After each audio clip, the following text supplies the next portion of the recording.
Driver गाड़ी निकालो। Madam एक मिनट, तुम कौन हो?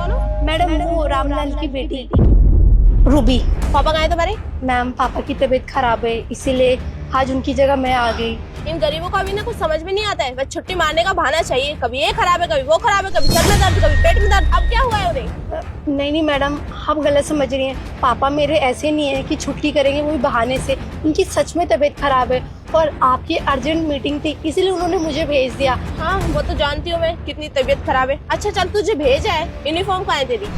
वो क्या ऐसे ड्राइविंग की जॉब के लिए जाते हैं? एक तो लड़की, ऊपर से बिना यूनिफॉर्म के। अगर तेरे साथ जाऊंगी तो मेरी क्या वैल्यू रह जाएगी ऑफिस में? मैडम क्या फर्क पड़ता है लड़की लड़कों से, आजकल तो हर कोई गाड़ी चलाता है ना। और रही बात यूनिफॉर्म की, पापा की ड्रेस मुझे कहाँ आती, और इतनी जल्दी तो मैं कोई दूसरी यूनिफॉर्म भी नहीं खरीद सकती ना सिलवा सकती हूँ, इसलिए मैं एज इट इज ऐसी आ गई। वो एक्चुअली में मुझे भी किसी मीटिंग में जाना है। हो रियली? अब गरीब की बेटियां भी कोई मीटिंग में जाती हैं? वैसे कहाँ की मीटिंग है, झाड़ू पोछे की या बर्तन धोने की? तेरे पापा ने तुझे कुछ और भी सिखाया है झूठ बोलने के अलावा? एक तो वो खुद झूठ बोल बोल के छुट्टियां लेते रहते हैं, काम चोर है एक नंबर के। नहीं मैडम, मेरे पापा बहुत ईमानदारी से काम करते हैं और वो आपको तो अपनी बेटी जैसे ही समझते हैं। और उन्होंने कहा कि आज आपकी मीटिंग है तो आप लेट ना हो जाओ, इसलिए मुझे भेज दिया। और मुझे भी जाना था तो मैं एज इट इज ऐसे ही आ गई। सब बहाने हैं ये। वो सिर्फ मेरी नजरों में अच्छा बनना चाहते हैं ताकि जब भी वो छुट्टी लें और मैं उन्हें कुछ बोल ना पाऊँ। लेकिन आगे से ऐसा किया ना तो मैं उन्हें छोड़ने वाली नहीं हूँ। चल अब चुपचाप, लेट हो रहा है मुझे। जी मैडम।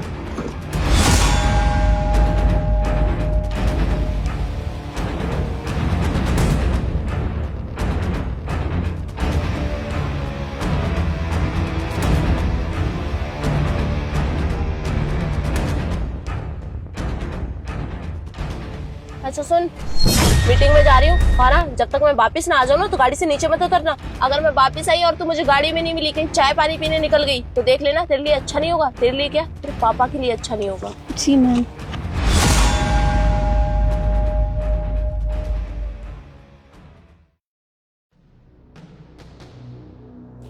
सॉरी टू से थोड़ा लेट हो गया। वेट तो नहीं कराया था मैंने आपको। अबे तू यहाँ पे, तुझे बोला था ना मैंने जब तक मैं वापस ना आ जाऊँ गाड़ी से बाहर मत निकलना। फिर तू यहाँ पे आके कैसे बैठी? और तो और आते ही बॉस की चेयर पे तेरी इतनी हिम्मत। एक्सक्यूज मैम, ये जिसकी चेयर है इस पर वही बैठा हुआ है। आई मीन इस कंपनी की बॉस मैं। अच्छा मजाक है, एक ड्राइवर की बेटी इतनी बड़ी कंपनी की बॉस आई बड़ी। चल चुप कर, अपने बॉस को भेज, मेरा टाइम वेस्ट मत कर ज्यादा। मैम मैंने बोला ना मैं इस कंपनी की बॉस हूँ। अच्छा आपकी मीटिंग किसके साथ होने वाली है? एक सेकंड। हाँ, रूबी पांडे। वो अनफॉर्चुनेटली रूबी पांडे मैं ही हूँ। क्या तुम हो इस कंपनी के ऑनर? जी हाँ, मैं ही हूँ इस कंपनी के owner. I am sorry ma'am. वैसे एक बात बताइए, अगर आप इतनी बड़ी कंपनी की ऑनर हैं तो फिर आपके पापा ये ड्राइविंग की जॉब क्यों करते हैं? दरअसल आज मैं जिस भी मुकाम पे हूँ मेरे पापा की वजह से ही हूँ। उन्होंने इतनी मेहनत और ईमानदारी से काम किया, मुझे पढ़ाया लिखाया, इस काबिल बनाया कि इतनी बड़ी कंपनी की मैं ऑनर हूँ। मैंने उनको कई बार बोला है कि अब आपको नौकरी करने की जरूरत नहीं है, लेकिन बात उनके आत्मसम्मान पे आ जाती है। वो यही बात बोलते हैं कि बेटा जिस काम से मैंने आज तुझे इस काबिल बनाया, आज मैं उस काम को लात नहीं मार सकता। और तो और वो ये भी चाहते हैं कि वो काम करते रहे, उनको घर बैठना अच्छा नहीं लगता। मैंने कई बार बोला कि मेरा ऑफिस में मेरा हाथ बटा दो, और वो बोलते हैं कि मैंने जिस काम में हाथ लगाया था आज उसी काम से कमा के तुझे इस काबिल बनाया है, तो मैं इस काम को नहीं छोड़ सकता। और देखो ना, आज मेरी मुलाकात आपसे हुई और आप मेरे साथ मीटिंग भी करने वाली थी, बट आपका नेचर, हम मेरे पापा से इस तरीके से बात करती, वो आपको बेटी बेटी समझते हैं और आपने उनकी बीमारी का मजाक उड़ाया। वो सच में बीमार है, वरना वो 365 दिन एक पैर पे खड़े होकर काम कर सकते। इतने मेहनती और इतने ईमानदार है, कभी भी उन्होंने फालतू छुट्टी नहीं ली। बुखार हो, खांसी हो, कुछ भी हो, बारिश हो, ठंड हो, वो हमेशा आते हैं काम पर। और देखो उनको आपकी मीटिंग की इतनी टेंशन थी, वो कह रही थी बेटा नेहा बेटा लेट हो जाएंगी, उनको बहुत अर्जेंट मीटिंग में जाना है। और आपका नेचर, आप मेरे पापा के बारे में ऐसी बातें सोचती हैं कि वो बीमार होने का नाटक करते हैं, हर दूसरे दिन छुट्टी लेने के बहाने मारते हैं। हाँ, और हम दोनों की एज शायद सिमिलर ही है, तो हमारे पेरेंट्स की भी एज सिमिलर होगी।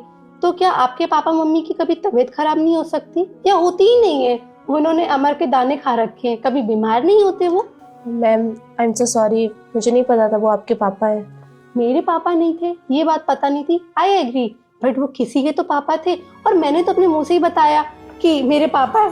मैं इस कंपनी की ऑनर निकल गई इसलिए तुम्हें गिल्ट हो रहा है कि तुम मुझे सॉरी बोल रही हो। अगर वो मेरे पापा ना होते, इस कंपनी का ऑनर कोई और होता, फिर तो तुम कभी सॉरी नहीं बोलती ना मुझे और ना मेरे पापा को।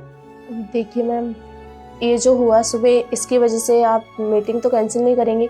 इस प्रोजेक्ट पे मैंने बहुत काम किया है, दिन रात एक किया है इस प्रोजेक्ट को कंप्लीट करने के लिए। प्लीज़ मैम, मीटिंग कैंसिल मत करना और नई डील। आप एक बार मेरी फाइल तो चेक करिए। अरे आप टेंशन मत लीजिए, मैं पर्सनल लाइफ और प्रोफेशनल लाइफ दोनों अलग रखती हूँ। वो हमारी पर्सनल थी और ये प्रोफेशनल, तो हमारी डील पर इसका कोई असर नहीं होगा क्योंकि आप इस काबिल हैं। आपने इतने अच्छे प्रोजेक्ट पे काम किया है और मुझे भी इस प्रोजेक्ट पे काम करना है आपके साथ। आपका नेचर पर्सनली अलग है लेकिन प्रोफेशनली तो शायद आई होप अच्छा हो। Thank you ma'am.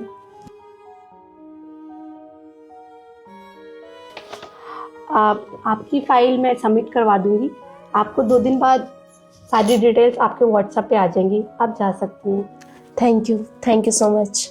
और हाँ, मेरे पापा अभी आपके यहाँ कुछ टाइम और काम करेंगे। मैं उन्हें फोर्स करूंगी कि जल्दी काम छोड़ दें, लेकिन जब तक मैं आपसे एक ही उम्मीद रखती हूँ कि आप मेरे पापा से तमीज से बात करेंगी, उन्हें इज्जत देंगी। समझिए आप? जी मैम, मैं ध्यान रखूँगी। जा सकती हैं आप।